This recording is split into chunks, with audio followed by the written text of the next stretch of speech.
निश्चय परमेश्वर के साथ जितने लोग भी इस आत्मिक अनुभव को अपने जीवन में ग्रहण कर रहे हैं, प्रार्थना के वास्ते, उस विश्वास के वचन के ग्रहण करने के वास्ते और प्रभु को अपनी ज़िंदगी में एक जगह देने के वास्ते, उस आत्मा का जो आत्मिक अनुभव है जो आप अपने जीवन में आप उसे ग्रहण कर रहे हैं, आप उसे स्वीकार कर रहे हैं, निश्चय ही वो चीज़ें बहुत ही अद्भुत हैं।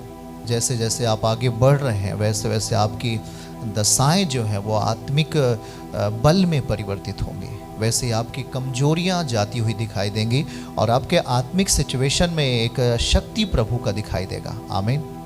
तो प्रभु के प्रिय लोगों, निश्चय ही ये प्रभु का एक संसाधन है जो आपके लिए तैयार किया गया है, प्रभु ने तैयार किया है, तो इसका हमें भरपूरी के साथ लाभ लेना है। क्योंकि आज हम दिन भर प्रभु के साथ बैठे रहे, आप भी प्रभु के साथ बैठे रहे, या कुछ लोग अपने काम धंधों में अपना काम करके आए और प्रभु के साथ बैठे हैं, बिल्कुल राइट है। लेकिन हमें एक ही चीज़ से बचना है, हम अपने उस मन को, अपने उस फास्टिंग रूपी मन को, अपने विचारधाराओं को हमें दूषित नहीं होने देना, गंदे नहीं होने देना है, बस इतना ही करना है। याद रखना कि वो कहता है कि विश्वास को उसने फेथ का शब्द दिया है। फेथ जो होता है वो एक विश्वास है, एक भरोसा है जो परमेश्वर की ओर से मिलता है। इसके लिए हम बिलीव शब्द नहीं रख सकते। जो बिलीव को अंग्रेजी में विश्वास कहा जाता है, बिलीव हिंदी में इसको विश्वास कहा जाता है और अंग्रेजी में बिलीव कहा जाता है। तो बिलीव यहाँ इस्तेमाल नहीं होगा, फेथ इस्तेमाल होगा। फेथ, तो फेथ को हम, फेथ किधर से आ रहा है? बिलीव तो हर एक आदमी के पास होता है, वो हर एक पर बिलीव कर सकता है, लेकिन जो फेथ है वो गॉड की ओर से आता है, वो जीसस की ओर से हमें दिया जाता है। तो वो जो आ रहा है फेथ, वो कैसे आता है? हम अपने जीवन में फेथ को कैसे पाएंगे? फेथफुलनेस को कैसे पाएंगे? विश्वास योग्यता को कैसे पाएंगे? परमेश्वर की ओर से आता है। जो परमेश्वर की ओर से आता है वही तो बाइबल कहती है कि यीशु मसीह ने कहा कि जिसका विश्वास राई के दाने के बराबर होगा। विश्वास का मतलब फेथ।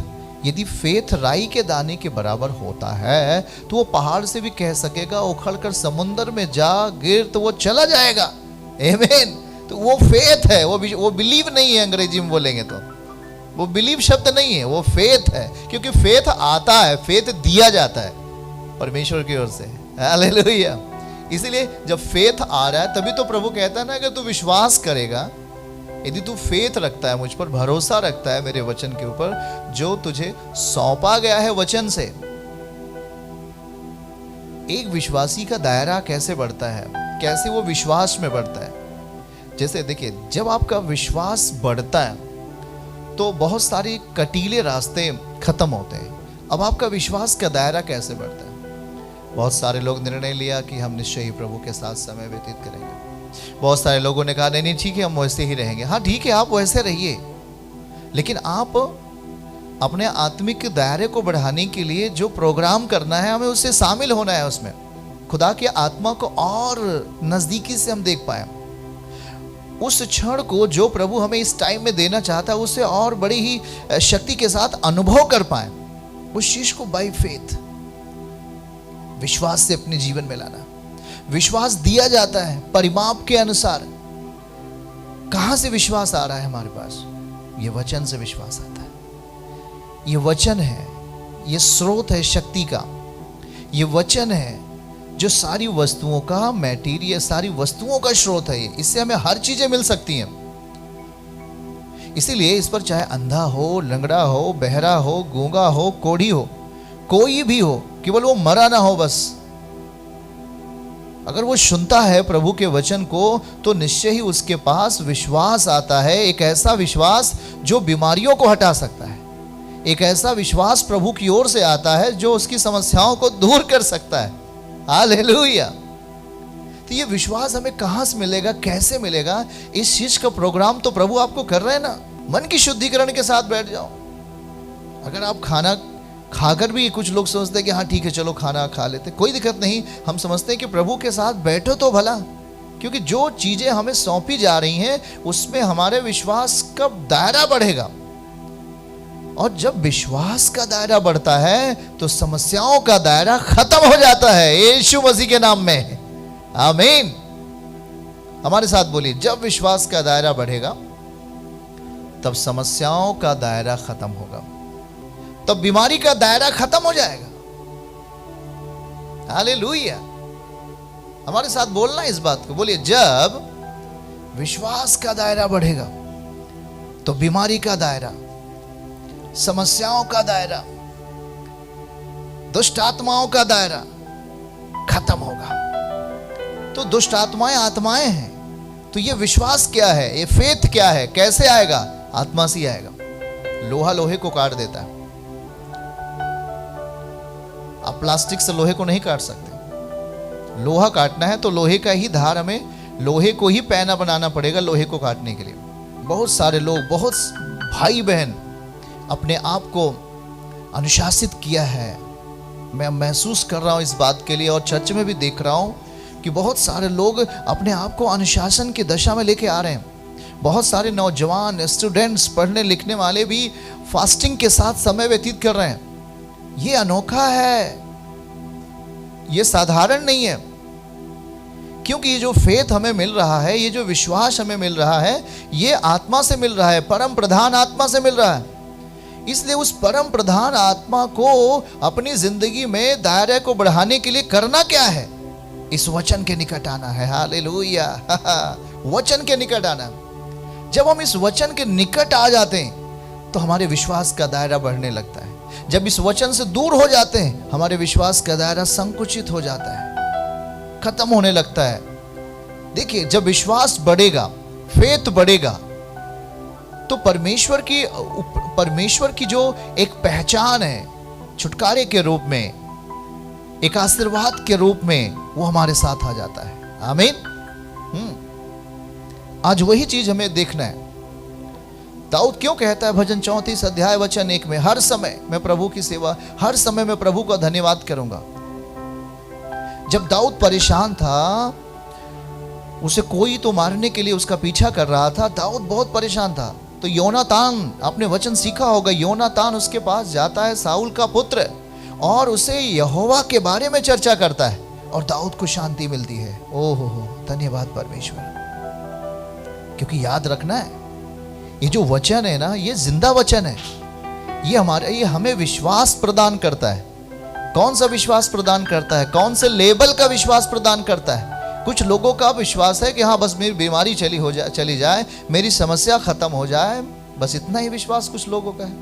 आप उसको जिस स्तर पे ग्रहण कर रहे हैं, उसी स्तर पर ही आपका विश्वास रहेगा। लेकिन यदि आप चाहते हो कि हमारा विश्वास का स्तर बढ़े, विश्वास का दायरा बढ़े, हम बढ़ना चाहते हैं प्रभु, तो परमेश्वर आपके लिए हाथ फैलाकर आपके लिए रास्ता खोल के रखा है। यदि आप चाहते हो कि प्रभु मेरे अंदर विश्वास बढ़ा हो, मैं तेरे वचन को और अधिक समझना चाहता हूँ, तेरे बातों को और अधिक सीखना चाहता हूँ, मैं तेरे वचन के साथ जीना चाहता हूँ, तो वो जो वचन आप सीखेंगे, वचन आप समझेंगे, वचन के साथ आप मित्रता करेंगे, वचन के साथ आप संगति करेंगे, वहां पर फेथ बढ़ेगा, विश्वास बढ़ेगा। और जब विश्वास बढ़ेगा तो पिछला जो रिजल्ट आपने देखा था, उससे कहीं अधिक दायरा में आप बड़े रिजल्ट को देख पाओगे। हालेलुया। क्योंकि देखो कि यीशु मसीह का निर्माण कैसे हुआ था? वचन से। वादी में था, आदि से ही था। ये नहीं कि भी 2000 साल से यीशु मसीह प्रकट हुआ, वो आदि से था। पहला यूहन्ना पहला अध्याय 1 और 2 3 कहता वो आदि से था, वो बहुत समय से था, पर वो जरूरत पड़ने पर वो हमारे लिए हड्डी और मांस में प्रकट हो गया। वचन बहुत पहले से था। पिता बोलता गया, वचन काम करता गया, पिता बोलता गया, वचन काम करता गया, तो वचन ही काम किया है। इसीलिए जब आपको चर्च में वचन सौंपा जाता है, तो वो वचन की अहमियत यदि आप करेंगे, उस वचन को यदि आप बड़ी गंभीरता से सुनकर उस पर चलने का प्रयास करेंगे, तो वही विधि आपको एक बड़े चमत्कार में प्रवेश कराएगी। फिर आपके हाथ चमत्कारों के हाथ बन जाते हैं, फिर आपकी जीभ चमत्कारों की जीभ बन जाती है, फिर आपकी आंखें चमत्कारों की आंखें बन जाती हैं, चमत्कार की आंखें बन जाती हैं। उस समय आप बोलते हो कि अरे मैंने ये भी नहीं सोचा था, मेरे लिए ये भी हो गया, मैंने ये भी नहीं सोचा था, मेरे लिए ये भी हो गया। कैसे ये चीजें हो गई? क्योंकि आपका विश्वास का जो दायरा है वचन से बढ़ा है, वचन से बढ़ा है। वचन क्या कर सकता है? सब कुछ कर सकता है वो। चलिए अगर हम देखें, हम आपके साथ एक वचन शेयर करेंगे। नीति वचन अध्याय 4 उसका 4 और 10 दो हम पढ़ेंगे वहां पर। देखिए वहां पर क्या लिखा हुआ है। नीति वचन चैप्टर 4 और उसका 4 और 10 हम पढ़ेंगे। 4 और 10 दोनों को देखें क्या लिखा है वहां पर। मेरे पिता मुझे यह कहकर सिखाता था जो आज मैं आपको सिखा रहा हूं, तेरा मन मेरे वचन पर लगा रहे, तू मेरी आज्ञाओं का पालन कर, तब तू जीवित रहेगा। पर देखो लिखा क्या है, तेरा मन मेरे वचन पर लगा रहे। अरे वाह, हालेलुया। किस पर लगा रहे? हे मेरे पुत्र, मेरी बातें सुनकर ग्रहण कर। मेरे वचन सुनकर तो अगर ग्रहण करता है, जिस तरह हम खाना खा लेते हैं और ग्रहण कर लेते हैं, वैसे वचन को भी ग्रहण करने का शब्द इस्तेमाल किया गया। हम वचन को ग्रहण कर रहे हैं। अब वचन को हम ग्रहण कर रहे हैं, पेट में नहीं ग्रहण कर रहे हैं, अपने मन में ग्रहण कर रहे हैं। ग्रहण करने का जगह अलग अलग है। खाने को हम पेट में लेके जाते हैं, वचन को मन में लेके आते हैं। याद रखना इस बात के लिए। लिखा क्या है, हे मेरे पुत्र, मेरी बातें सुनकर ग्रहण कर, तब तू बहुत वर्ष जीवित रहेगा। अरे कभी मरेंगे ही नहीं भाई, ऐसा वचन कहता है। परमेश्वर ने हमें मरने के लिए, मतलब कि हमें नाश होने के लिए नहीं चुना। वचन जो है वो अनंत काल का जीवित वचन है। वचन जो है वो यीशु मसीह है, जो हड्डी और मांस में हमारे बीच में प्रकट हुआ। वो दिखने में तो शरीर था, पर वो वास्तविक वचन ही था। ग्रहण कर तब तू जीवित रहेगा। इसीलिए हम प्रभु के साथ जब प्रभु भोज लेते हैं तो हम वचन को ही ग्रहण करते हैं। हम उस वचन को ग्रहण करते हैं जो प्रभु हमें देता है।